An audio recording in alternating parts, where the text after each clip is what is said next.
How's it going, everybody? In this video, I'm going to be taking you from start to finish on a dining room table project that's been in the works for a couple years.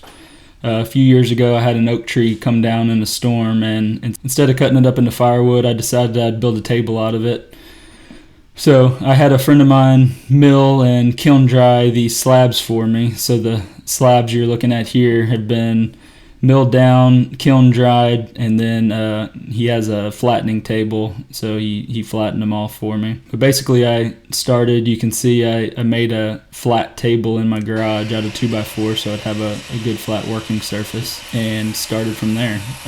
To get the table dimensions that I wanted, the slabs weren't big enough, so I decided I was going to use a few of them and actually attach them together and go with an epoxy table. That way it could end up with the final dimensions that I wanted out of these specific boards. So I started by placing them all exactly in the orientation I wanted, and then lined them up and cut straight edges on them to where I could join two of the slabs together on the ends. And then I joined them by doweling them together. So I got them together, got a good flat cut in there. Then I just used a paint stir stick to lay out marks across the top, and then transferred them down the edges with a square.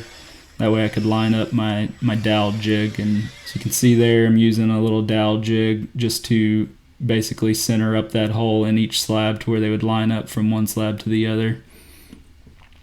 And then test fitting all my dowels. I slid it together to make sure everything lined up before I glued it, then did a glue up on it.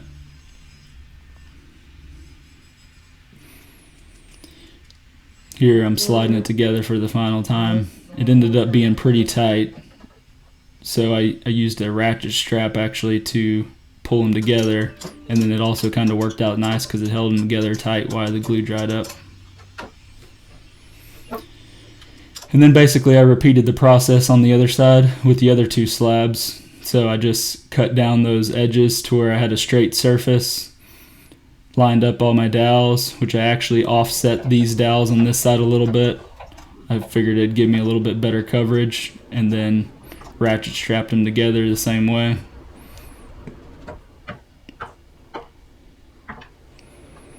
Then once those slabs were together and dry, I took a grinder basically to clean up all the bark on the outside of the slabs.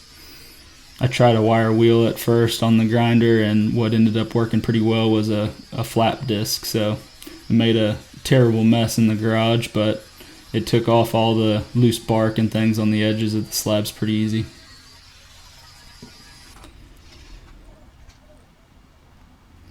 Here I'm taking a piece of melamine plywood to build the forms out of.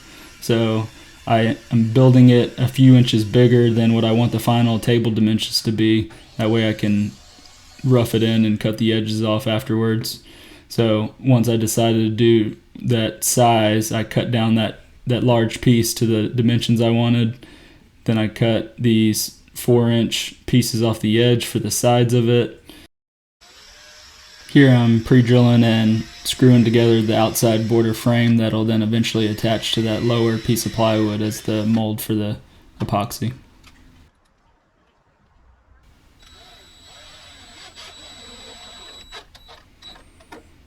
Now that I got those pieces pretty squared up, I laid it out on top of the slabs and kind of moved the slabs around exactly where I want. I used a straight edge, you can see there in the middle, to make sure those joints between the slabs were straight across from each other. And then I marked the corners and then laid that bottom piece of the mold down on top to where I could mark the pieces I needed to cut off of the edges of the slab so it would fit inside the mold once it was built. So here I'm just cutting off the excess, that way it would fit inside once it was done.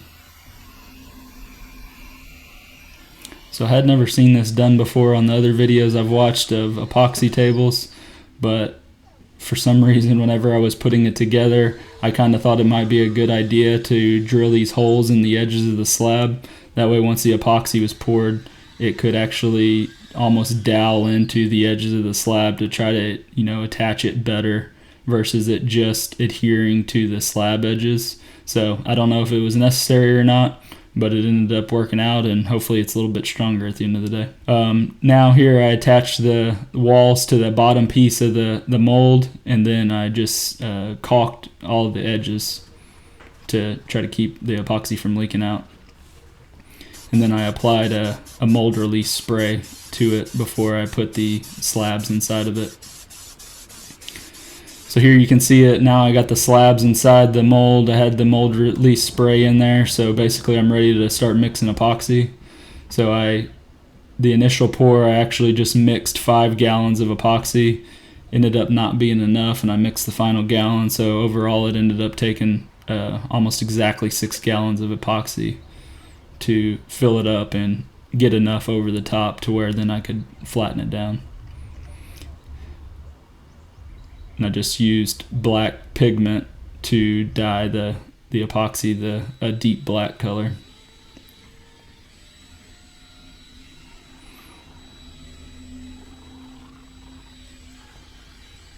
This mixer on the end of the drill makes it for a pretty easy mixing, and to make sure you get a really good mix between your part A and part B and get the dye in there, and then just used a heat gun every few minutes to help pop up some of the bubbles on the surface before I poured it.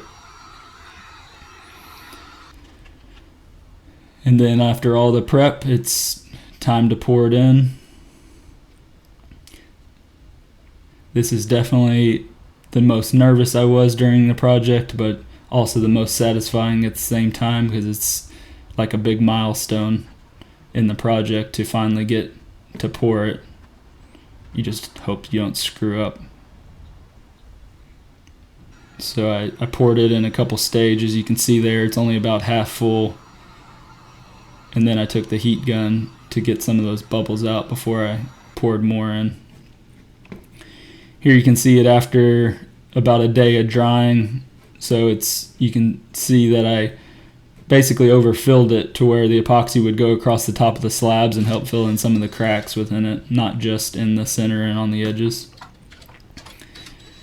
It sets up for about 36 hours is the way that I liked it, and it wasn't tacky anymore and got good and hard, so now I went ahead and started pulling the forms off.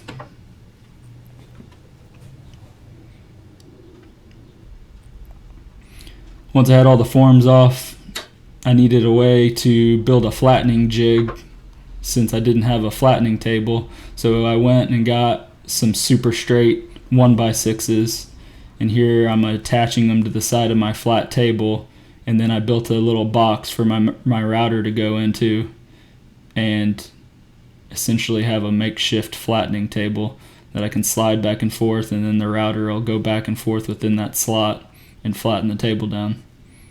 So it was definitely a really slow process and a really long process, but it got the job done. I just don't know that I would want to do it again the same way, or at least on this larger project.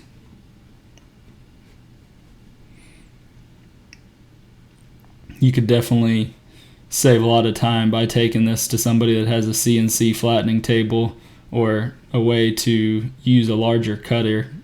This was a 1-inch bit on this, so basically I could only take 3/4 to an inch of material off on every single pass. So it did take a couple hours, but at the end of the day it worked out. And again, it made a terrible mess in the shop, so there was a lot of vacuuming and a lot of cleaning up. You can see here just how much sawdust stayed on top of the table, and there's probably about 4 times as much of that on the floor still. This shot also kind of shows you a few spots that are a little low, so the shiny black spots are actually little low spots within the epoxy themselves. So I ended up sanding those down and putting a little extra epoxy in those, and then flatten those back down to bring them up to level with everything else. Once it was flattened, the sanding began. I got hours and hours of sanding, bring it down. I used a belt sander to kind of take it down rough with some 60 grit on there, and then worked my way up to 100 grit at that point. Then I flipped it over and went through the same process. So once I flipped it, I ran that flattening jig across everything, got it down to size, and then started sanding on that side again. After I got it sanded down, there were still some cracks I guess there was air bubbles in some of the cracks that the epoxy just never made it into. So I just mixed up some small batches of the epoxy with this little syringe and went and filled in cracks one by one across the table on top and bottom. Once all those were filled, after a couple days of curing, got to sanding on it again.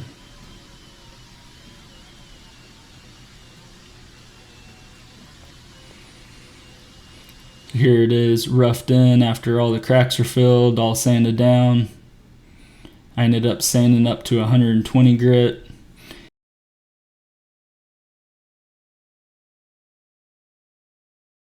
So here I'm laying out what I want the final dimensions of the table to be, and I'm marking it. So I'll take it down from the rough size to final dimension here.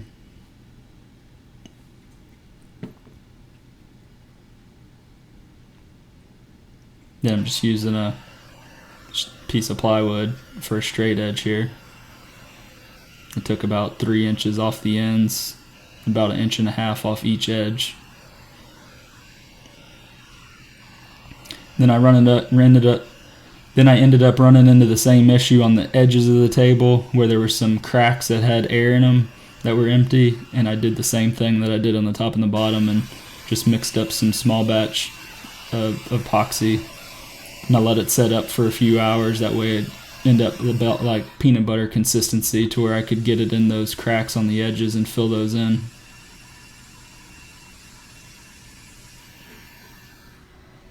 Once I had it down to final dimension, I just took a 1/8 inch round over bit across all the edges just to break that sharp corner on all of them. And then it's more hours of sanding.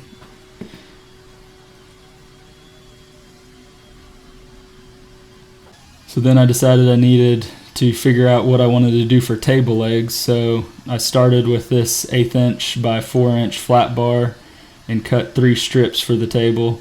So the 2 end ones for legs, and then the center one is just extra strength, kind of tying all the slabs together just to help it out. It's a little bit longer than the 2 end pieces. So you can see there, I laid them out, got them to where I wanted, and then I built a little jig here, the size of those, to inset the flat bar into the table to where they'd end up being flush. I made the hole about 1/8 inch larger than the flat bar. That way there'd be a little bit of room for expansion and contraction for the wood itself. You can see here the 3 inlays cut in now.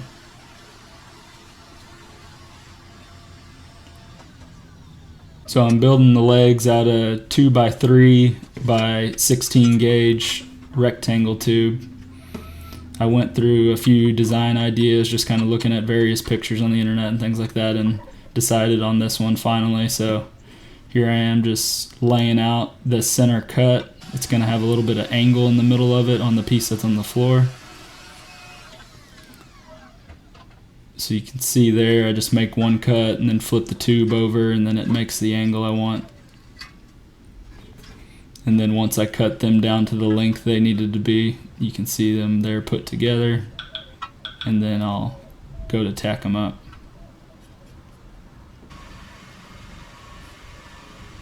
I'm sure my neighbors weren't happy with me the day that I was building these legs. I don't have enough power in my garage to run my TIG, so I actually run it on a generator that I have out behind the garage. And there you can see I had a little breeze come in and blow out the end of my weld, so I was super excited about that. Once I had that center piece welded up, then I attached the uprights, and these are just cut long at this point.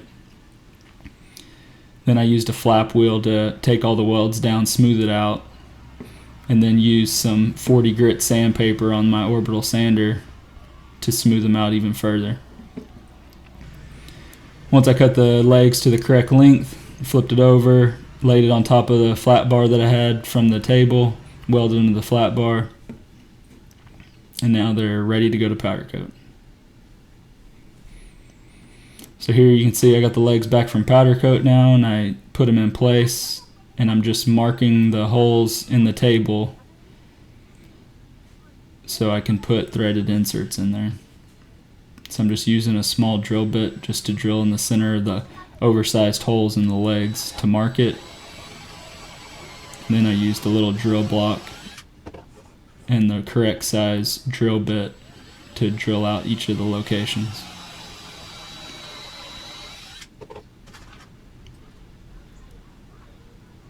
Then I put threaded inserts in all the holes, put a little dab of glue on them, and then they just screw in pretty easy.